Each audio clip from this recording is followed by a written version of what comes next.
Tempestade de Guerra, capítulo 14, parte 2. Por fim, Ibaren se mexe, cruzando os braços e inclinando o corpo. A linguagem corporal é toda de Maven, dedicada ao espetáculo. Ele não veste agora o manto falso do jovem chamado pelo dever. Está com a máscara do filho impiedoso e impenetrável de Elara Merandus, alguém que só se importa com o poder. É um teatro, tanto quanto Marina era para mim. Quantas bombas você disse, general? Ele usa a patente para desestabilizar Farley, mas ela não se abala fácil. Eu não disse. Maven rumina. Bom, Brack não vai ficar feliz com qualquer dano adicional à sua instalação, mas o resgate de seus filhos nos rendeu muita boa vontade junto a ele. Talvez não se importe. Não sei exatamente onde os explosivos podem estar, só que a guarda os plantou um tempo atrás, sob as estradas, as pistas de decolagem e a maioria dos prédios administrativos, onde pudessem causar mais dano, não apenas aos soldados inimigos, mas à própria base. Estão todos sintonizados numa frequência específica, armados e prontos para explodir. Uma preocupação perfeita e mortal. A decisão é sua, Maven, replico. Os prisioneiros em troca da sua base. Ibaren imita o sorriso de Maven. E desse sangue novo, claro, ele diz. Mas eu gostaria de ficar com ele, se não se importa. É muito mais fácil do que mandar cartas para você. Não faz parte do acordo. Fazendo bico, Ibaren bufa como Maven. Você gosta de dificultar as coisas. É a minha especialidade. Ao meu lado, Tiberias ri discretamente. Tenho certeza de que concorda. Esperamos num silêncio escaldante, acompanhando cada respiração de Ibaren. Ele se vira no assento, olhando de um lado para o outro, imitando Maven em seus passos de lá para cá. Farley se ergue atrás de mim, carregada feito uma nuvem de tempestade, tanto quanto eu. Onde você quer que eu o solte? Ouvimos afinal. Sem produzir ruído, Farley soca o ar com alguns golpes brutais e triunfantes. Então lembro como ela é jovem. É apenas um pouco mais velha do que eu, com 22 anos. Portão Leste. Farley responde, e eu tento manter meu triunfalismo sob controle. Nos pântanos, ao entardecer. Ouço a confusão de Maven. É isso? Tiberias está tão intrigado quanto ele, e lança um olhar para Farley. Isso não é o suficiente para um resgate, ele murmura, gesticulando para Ibaren não transmitir suas palavras. General, precisamos dos jatos em posição. De uma trilha bem aberta, de um cessar-fogo enquanto evacuamos os prisioneiros e aqueles que conseguiram escapar. Ela corta o ar com a mão. Não precisamos, Calori. Você sempre esquece que a Guarda Escarlate não é o tipo de exército com que está acostumado. Orgulhosa, ela coloca as mãos na cintura antes de continuar. Já temos infraestrutura pronta e um contingente nos pântanos.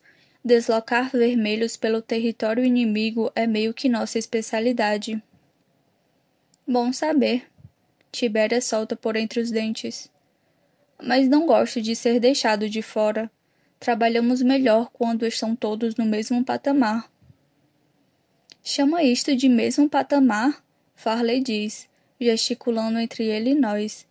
O sangue dele, o nosso sangue. A posição dele, a nossa posição. O abismo entre um prateado nascido para ser rei e vermelhas nascida para não ser nada. Os olhos dele se agitam, passando dela para mim.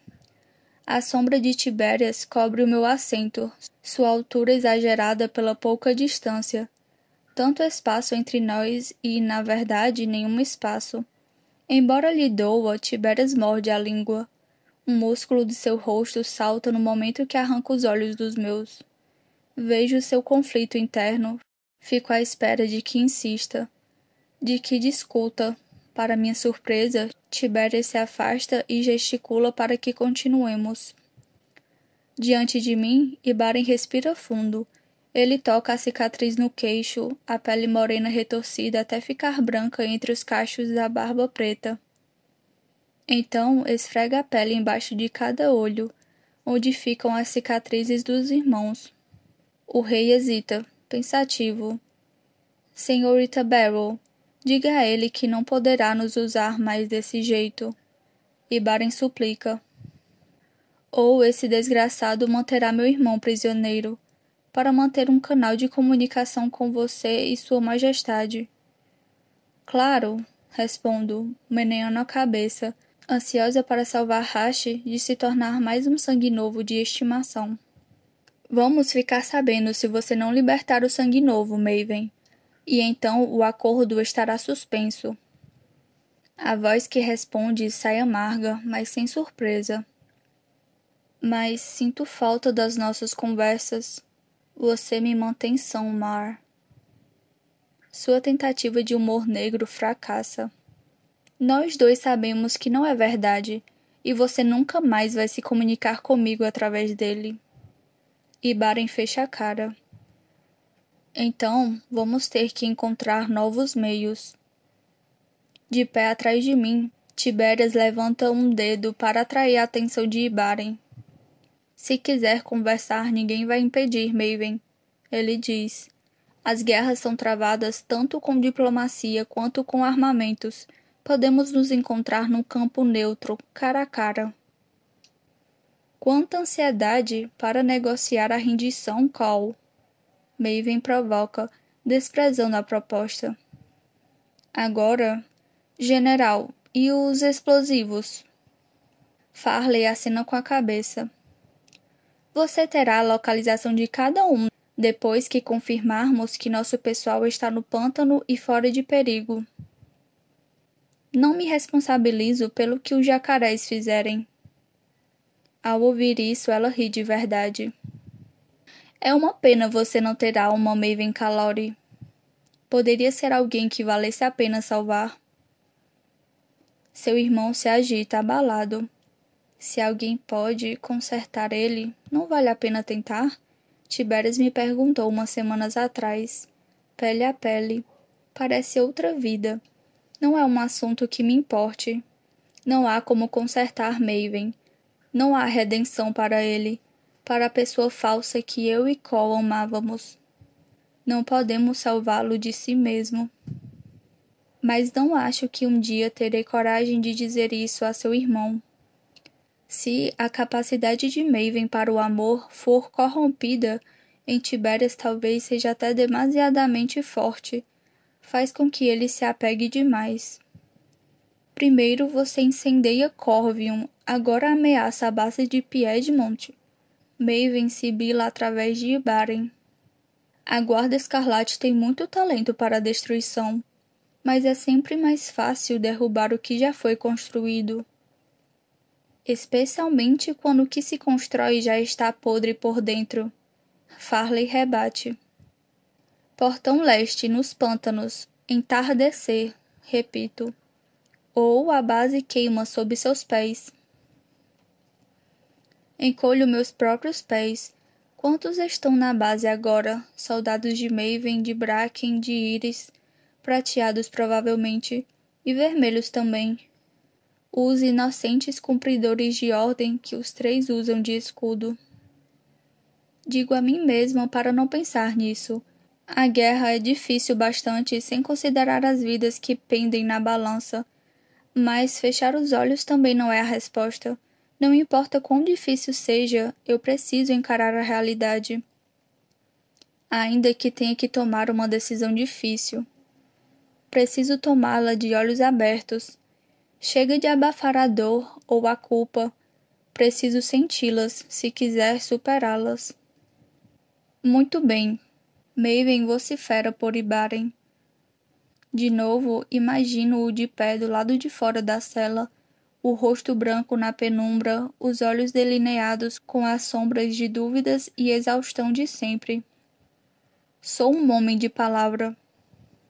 A frase de efeito arde como sua marca, trazendo à tona uma dezena de lembranças amargas das suas cartas e de sua promessa. Devagar, assinto. Você é.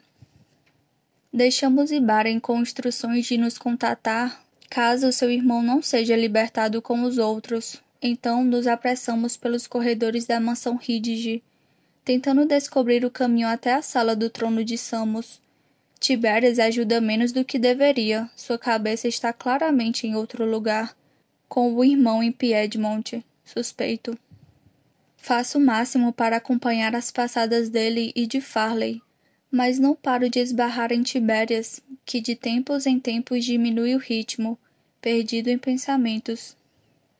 Já estamos atrasados, resmungo, pondo a mão na parte inferior das costas dele por instinto, para empurrá-lo adiante.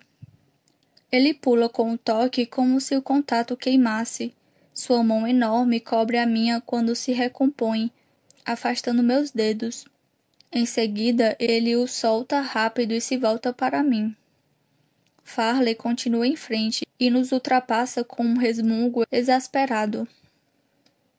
Briguem quando tivermos tempo, ela ordena. Ele ignora, me encarando furioso.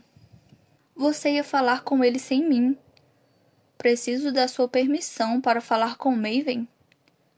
Ele é meu irmão, Mar. Você sabe o que ainda significa para mim. Tiberias sussurra, quase suplicando. Tento não esmorecer perante sua dor. Quase dá certo. Você tem que esquecer a pessoa que achava que ele era. Minhas palavras acendem algo dentro dele, uma raiva mais profunda, um desespero. Não me diga o que sentir, não me diga para dar as costas a ele. Tiberias endireita tanto o corpo que tenho que esticar o pescoço para olhá-lo nos olhos. Além disso, vocês duas iam encarar Maven sozinhas? Ele olha para Farley por cima do ombro. Não é prudente. Por isso mandei chamar você. Farley dispara com aspereza. Temos que ir, a conversa foi longa. A reunião do conselho começou há 20 minutos. Quero estar lá caso Samos e sua avó estejam tramando algo. E Iris? Tiberias diz, recompondo-se. Ele apoia as mãos na cintura, alargando o corpo para impedir qualquer tentativa minha de escapar pelas laterais. Conhece meus truques bem demais. Que história é essa de todos os cachorros morderem? Hesito, ponderando as opções. Sempre posso mentir. Talvez seja melhor. Uma coisa que Iris disse antes, quando eu ainda estava em Whitefire, confesso. Ela sabia que eu era um bichinho de estimação para Maven, uma cadelinha, e me disse que cadelinhas também mordem. Foi sua maneira de dar a entender que sabia que eu ia me virar contra ele se pudesse. As palavras vacilam, não sei dizer porquê, mas as faço sair. E ela também. Em vez de me agradecer, Tiberias assume um ar mais sombrio. E acha que Maven não entendeu isso? Dou de ombros. É só o que posso fazer. Acho que agora ele nem liga. Precisa dela, precisa de sua aliança. Só existem o hoje e o amanhã aos olhos dele. Consigo entender. Ele murmura bem baixo, para que só eu o ouça. Com certeza. Tiberias solta outro suspiro, passando a mão pelo cabelo curto. Gostaria que ele o deixasse crescer para que ondulasse de novo. Ficaria mais bonito, mesmo rígido. Ele pareceria menos um rei. Contamos a eles o que acabou de acontecer? Tiberias pergunta, apontando para a sala com o polegar. Fecho a cara, pensativa. Acharia melhor não relatar nossa conversa a um público grande, sobretudo se inclui a família Samos. Se contarmos, colocamos Hashi e Ibaren em risco. Volo adoraria usar essa vantagem peculiar se pudesse. Concordo, mas é uma vantagem. Conseguir falar com ele, observá-lo. Tibérias baixa a voz. Confere minha reação. Deixa a decisão para mim. Podemos transmitir mensagens com a Guarda Escarlate em terra. Vamos recuperar nosso pessoal. Ele assente. Claro. Nenhuma novidade sobre Cameron. Acrescento, estremecendo ao pronunciar o nome dela. A garota voltou para Piedmont para ficar com o irmão quando fomos para Montfort. Em busca de paz, não de guerra, e a guerra a encontrou de novo. Tibérias fica pensativo, empático até, não só por fora, mas de verdade. Tento não reparar no seu belo rosto parado diante de mim. Ela deve estar bem, ele diz, só para mim. Não consigo imaginar ninguém capaz de derrubar aquela garota. Ibari não a mencionou entre os prisioneiros, mas tampouco achava que estivesse entre os mortos. Minha esperança é de que esteja entre os que escaparam, escondendo-se nos pântanos, percorrendo devagar o caminho de volta para nós. Cameron é capaz de matar um homem com a mesma facilidade que eu, mais até. Qualquer caçador prateado ia julgá-la uma presa perigosa, com sua capacidade de sufocar até os poderes mais fortes. Deve ter escapado. Não vou pensar em outra possibilidade, simplesmente não consigo. Sobretudo por precisar dela para o que planejei. Pode ser que algum vaso sanguíneo de Farley se rompa se a gente a fizer esperar mais. Prefiro não ver isso acontecer. Tibérias resmunga, seguindo no meu encalço.